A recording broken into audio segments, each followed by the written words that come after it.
এই বইটা দেখেই তোমরা অনেকেই বুঝে গেছো যে বইটা কী বই। এটা হচ্ছে বিজ্ঞান বই, ক্লাস টেক্সট বুক দেখতে পাচ্ছ যে ফর ক্লাস 9।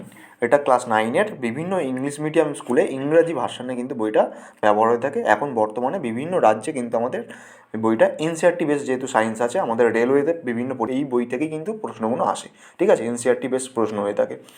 তো সামনেই গ্রুপ ডি আছে, রেলওয়ে জানো তোমরা, এনটিপিসি রয়েছে। তো এই বইয়ের সায়েন্স পার্টটা কিন্তু খুবই গুরুত্বপূর্ণ আমরা জানি। তো এই বইটাকে কিন্তু সায়েন্সটা করলে সহজেই কিন্তু আমাদের হয়ে যাবে। আমি আমার স্টুডেন্টদেরকে এই বইটা কিনতে বলেছি, তাই তোমাদেরকেও একটু জানিয়ে দিলাম। তোমরা যদি চাও তাহলে অবশ্যই কিন্তু কমেন্ট সেকশানে জানাও। আমি টোটাল বইয়ের কিন্তু ক্লাস 9 এবং ক্লাস 10-এর বাংলা মিডিয়ামের যে বইটা ত্রিপুরা বোর্ডের রয়েছে এনসিইআরটি বেস, সেই বইয়ের কিন্তু টোটাল রিভিউ করবো। আমি মূলত কিন্তু কোনো বইয়ের রিভিউ করি না, ঠিক আছে। এবং পরবর্তীকালে কিন্তু আমি টোটাল ক্লাসটাও তোমাদের কিন্তু এই এনসিইআরটি বেসের বই ধরে ধরে কিন্তু ক্লাসটাও করাবো, ঠিক আছে।